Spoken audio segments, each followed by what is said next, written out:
नमस्कार, आपण पाहत आहात न्यूज डंका आणि मी सुदर्शन सुर्वे आपले सर्वांचे स्वागत करतो। आज तुम्हाला एक अशी सत्यकथा सांगणार आहे जी ऐकताना अभिमानाने छाती भरून येईल, डोळ्यात नकळत पाणी येईल आणि शेवटी एकच प्रश्न मनात ठाण मांडून बसेल, आपण या वीराला खरंच न्याय दिला आहे का?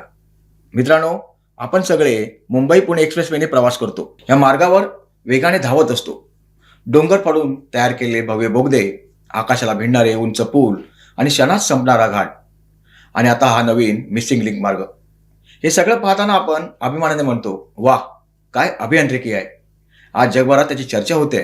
पण मित्रा, या भव्य रस्त्यामागे एक अशी गोष्ट दडली आहे जी ऐकली की छाती अभिमानाने भरून येईल, डोळ्यात नकळत पाणी येतं आणि मनात एकच विचार येतो, हा खरा हिरो होता।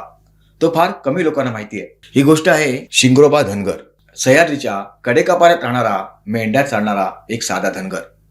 पण डोंगरदऱ्याची अशी ओळख की जणू सह्याद्रीत त्याचा मित्र। जिथे इंग्रज अधिकारी नकाशे घेऊन हरवायचे, शिंगरोबा एका नजरेत वाट शोधायचे। बोरघाट, खंडाळा, लोणावळा या सगळ्या परिसरात त्यांनी पाय ठेवलेली एकही वाट अशी नव्हती जी त्यांना माहिती नव्हती। 1850च्या सुमारास इंग्रजांच्या नजरेत एक मोठं स्वप्न होतं, मुंबई आणि पुणे यांना थेट जोडण्याचं। पण मध्ये उभा होता सह्याद्री, कणखर, कठीण आणि कुणालाही न जुमानणारा। रोज नवे नकाशे काढले जायचे, अधिकारी डोंगर चढायचे, दऱ्यात उतरायचे, घाम गाळायचे, प्रयत्न करायचे, पण प्रत्येक वेळी एकच उत्तर मिळायचं, ही वाट अशक्य आहे। धुक्याने झाकलेले घाट, कड्यावरून कोसळणारे धबधबे आणि प्रत्येक पावलावर जीव धोक्यात घालणारे रस्ते। सह्याद्री जणू त्यांना आव्हान देत होता। आणि मग थकलेले, हातात झालेले इंग्रज शोध थांबवण्याच्या उंबरठ्यावर होते। तेव्हाच या सगळ्या संघर्षात एक नाव पुढे आलं, शिंगरोबा धनगर। एक साधा धनगर, पण सह्याद्रीचा खरा जाणकार। जिथे इंग्रज हरले तिथे शिंगोबा उभा राहिला। त्या साध्या माणसाने इंग्रजांना सांगितलं, या सह्याद्रीत वाट आहे, पण ती पाहायला डोळे लागतात। आणि मग शिंगोबानी त्यांना दऱ्याखोऱ्यातून, कडेकपाऱ्यातून एक असा मार्ग दाखवला ज्यावर पुढे उभा राहिला मुंबई पुणे जोडणारा रस्ता, रेल्वे आणि आजचा हा भव्य द्रुतगती मार्ग।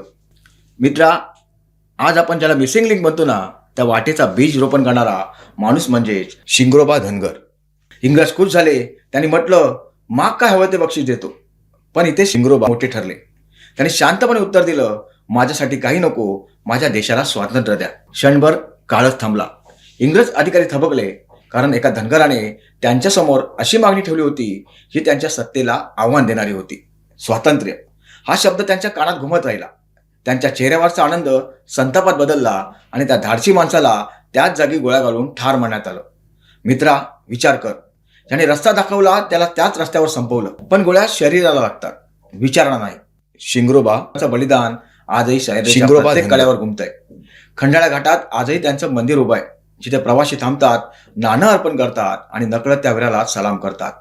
आज मिसिंग लिंक तयार झाला, जगातला सर्वात रुंद बोगदा म्हणून त्याची नोंद झाली, अभियांत्रिकीचा चमत्कार म्हणून त्याची चर्चा होते। पण मित्रा, या सगळ्या चमत्काराच्या मुळाशी एक साधा धनगर उभा आहे, याने देशासाठी मरण पत्करलं।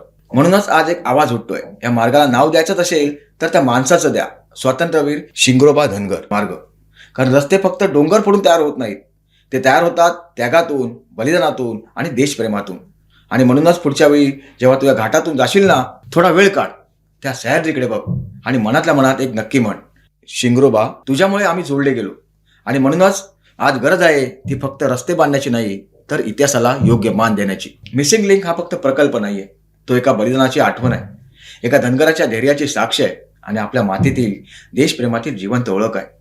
स्वातंत्र्यवीर शिंगोबा धनगर मार्ग हे नाव फक्त एक पाठी नाहीये, तर पुढच्या पिढ्यांना सांगणारी एक जिवंत ओळख असेल। आता तुम्हाला काय वाटतं, या मार्गाला शिंगरोबा धनगर यांचं नाव दिलं पाहिजे का? तुमचं मत नक्की कळवा। तुम्ही पाहत होतात न्यूज डंका। व्हिडिओ आवडला असेल तर लाईक करा, शेअर करा आणि कमेंट करून तुमचं मत नक्की सांगा। धन्यवाद।